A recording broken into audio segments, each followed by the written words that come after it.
Good evening, First Baptist family. It is my privilege to welcome you to a night of Christmas music celebration. And I know that most of us have gathered for what we know as a handbell concert. However, tonight we're going to actually begin with our future handbell choir. You'll notice that they have bells in their hands with a rendition of Jesus the Savior is Born, our preschool choir.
As I mentioned, this is our future handbell choir. Burton, you're going to need to work a little bit on their technique throughout the years. But it is a privilege to welcome you to our Christmas handbell concert tonight. And I know there's kind of a little commotion with the kids making their exits and parents and such. But I do want to do, for lack of better terms, a formal welcome and introduction. If you're here tonight as a guest or visitor with us, my name is Jeff Myers. I have the privilege of being the senior pastor here. And tonight is truly a celebration of the season. Celebration of what we know as Christmas, and I'm sure most of you are aware that not only the songs of the season mention it, but what we know traditionally as Christmas music, more often than not, either alludes to or utilizes bells. And so tonight it's only fitting that we have a concert in totality involving the bells. Now, about midway through, there's going to be a little break where we're going to actually sing together a medley of carols. So we'll actually stand and sing together. That's a little bit later in our service. But tonight is the celebration of the season through the medium of the bells. And so without further ado, it's my privilege to introduce Burton Hathaway, the director of the First Baptist Opelika Handbell Choir.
think each of us would agree that what you just heard was the most familiar tune of the Christmas season. The Carol of the Bells. What you may not realize or recognize is this. That song actually originated back in 1914 in an area that we know as Ukraine. It was written as a folk song there that is obviously synonymous with the Christmas season within our culture.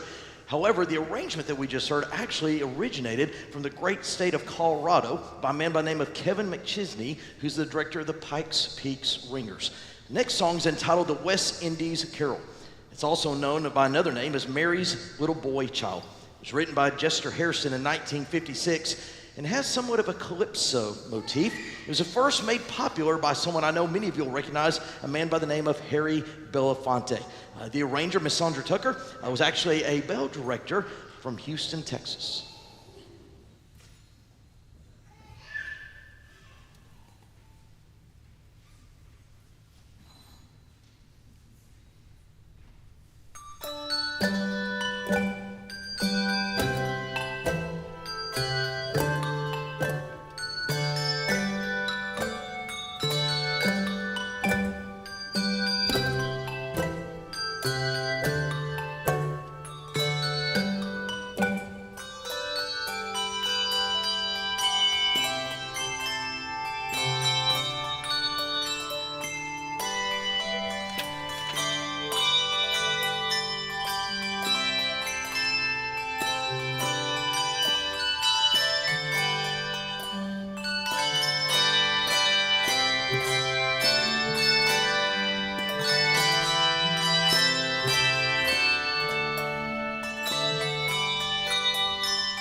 As we all know, the celebration of Christmas is not an American thing solely, it is international. Tonight we've heard the sounds of Ukraine, the West Indies, and our next piece actually originates from the country of France, and it may have the most unique name of every piece tonight. It's actually entitled Patapan. Well, the reason for that is because it mimics the sounds of drums and the flute. And in fact, originally it was entitled Willie, Bring Your Little Drum. Now, we chuckle a little bit at that, but one thing that we need to understand is that when we talk about the Christmas story, if we go back to the shepherds hearing from the angels attending their flocks by night, most of the instruments, including what is before you, could not have been transported, literally there. And so we often laugh about the idea of percussion and drums at Christmas, but it was a portable instrument that would have been utilized by many shepherds in the field by night. The arranger is Miss Sandra Ethan. She's actually a music director from London, Wisconsin.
because if you watch them between songs, they're moving their bells around. How many of you have ever taken piano lessons or played another musical instrument? Okay. This may help you understand what handbells are. Handbells, I think, is the ultimate team sport, okay? Because starting down here with a low C3, we have 5 octaves that goes all the way up here to a high C. And all these ringers are assigned at least 3 or 4 bells. And they all ring them in concert, in time, to keep the music together. If one person is missing, y'all that play the piano, have you ever played an old clunker piano where you kind of play along and you have a note that doesn't sound, and you get there and it just doesn't play? Well, if somebody is out, you have 3 or 4 notes that are incapable of playing, okay? So, and these people now are getting their bells all rearranged for the next song. That's why I'm stalling, okay? So, and by the way, I'm going to introduce to you these ringers. I have rarely been a part of a group of musicians that are as capable, as committed as this group right here. I appreciate them, every one. And I'm going to look at this not because I don't remember the names, because my mind has a way of sometimes leaving without telling me, okay? Down here on the bass bells is Brent Matthews. And Brent, you're going to see him. He plays everything, the entire bass octave. Now, by the way, if there's any people out here that would like to try your hand at bells, and you read a little music and count, I can teach you how to ring, and Brent needs help, okay? Next to him is Ken Jackson. Then we have Maria Traylor, Doc Dorsey. Noah Traylor is filling in for us. He's actually a pianist somewhere else, but Kathy Spates, who usually ring those bells, it wasn't able to be here tonight, so I had to find a ringer, kind of. So that's Noah. Next to him is Melody Wood, then Allison Petroni, Jim Aiken, Tamara Gardner, and to tell you how committed this person is, you don't see it now, but there's Tamara. She's a little taller than this. She's sitting on a stool because she had knee surgery on Friday, okay? And she is here. I thank you, Tamara. Now, in her stead, while she's been out, just in case the drugs weren't working well tonight, we have another ringer in the wings.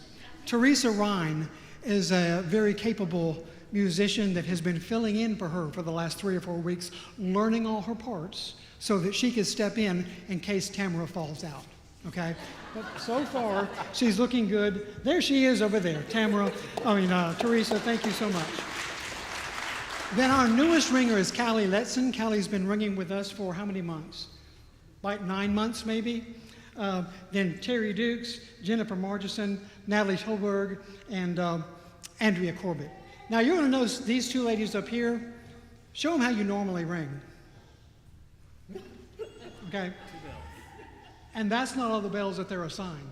So they just kind of throw bells around, and it's really fun to watch them play. Again, thank you. Our next song is Angels We Have Heard on High.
Please stand with me as we sing some Christmas carols of the season.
Thank you, and be seated.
carol entitled The First Noel is arguably one of the most recognizable songs of the season. Musically speaking, it originates from 1823 from the county of Cornwall in southwest England.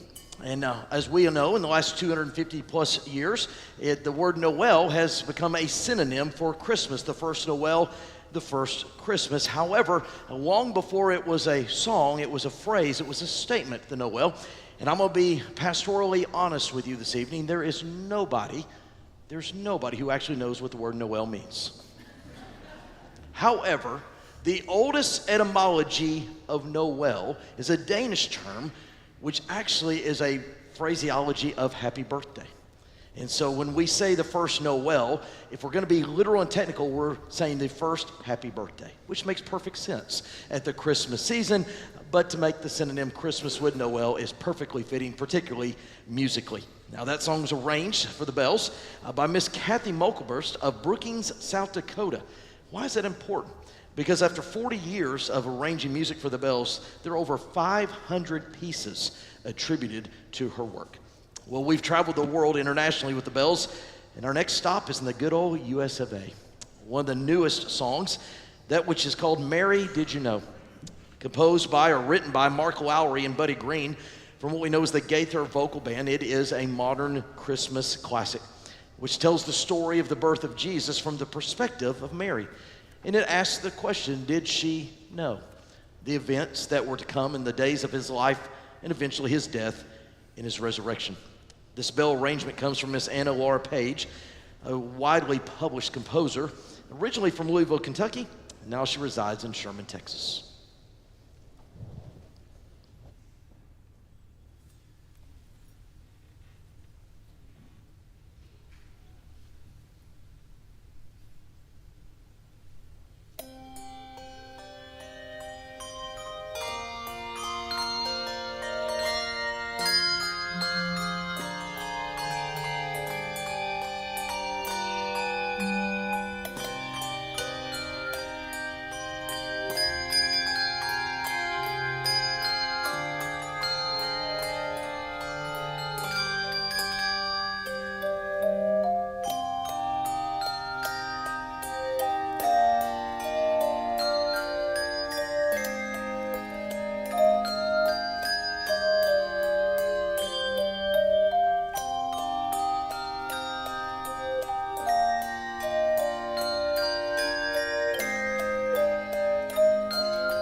Most of us are familiar with the upbeatness of Mary, Did You Know?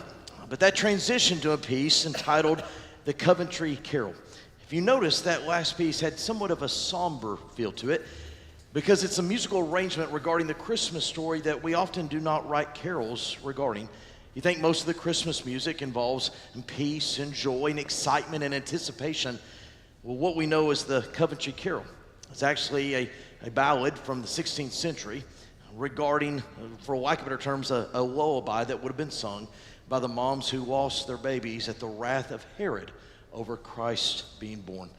Our next piece is entitled Fantasia on Greensleeves. Again, it comes from the 16th century, and you think about 16th century, we hear that a lot tonight.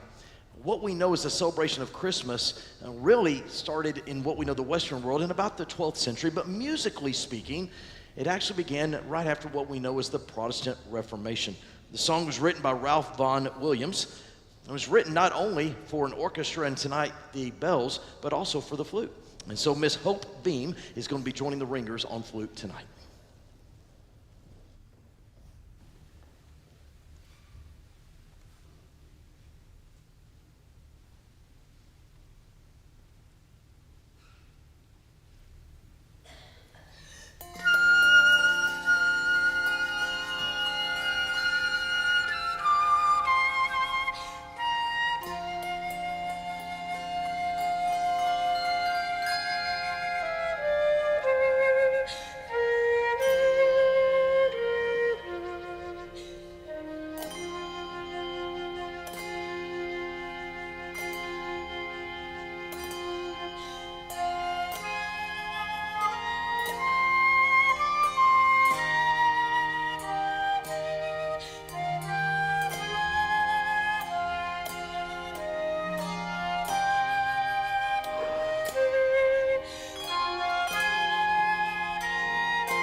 I know previously Burton mentioned the fact that between songs, our ringers need to, quote, reset the bells. But in this case, I'm actually going to give them a little more time as we prepare for what will be tonight's grand finale. And in the preparation, I want to call your attention to some very special people that made tonight a possibility, and I think that they are owed a debt of gratitude on our behalf. The first is Miss Jane Teal, who provided all of the decorum and the decorations for tonight. She is a jewel to our church, so Miss Jane, we thank you for making it look more like Christmas each and every year. Secondly, those unsung heroes of tonight is our media and sound crew in the booth and downstairs making it all happen. We thank each and every one of you for tonight. And last but not least, it would not have happened without the First Baptist Ringers. Can we thank our ringers tonight for being a part of Christmas?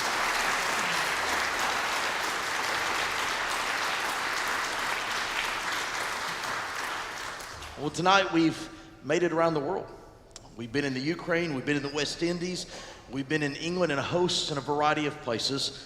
But for our final piece, this one was actually arranged by an Alabama native. It's entitled All Is Well.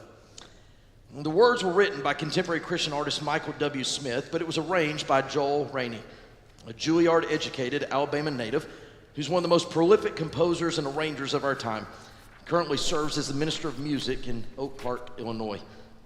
This arrangement was commissioned by the Agape Ringers in memory of Debbie Prescia, a ringer with the group that for over 13 years battled cancer before her death. The setting expresses that both life and death, that all is well in the Lord. Tonight our ringers will be accompanied by Miss Abby Harrison and Paul Culp.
privileges are required, just come talk to me. Yes, yes, thank you.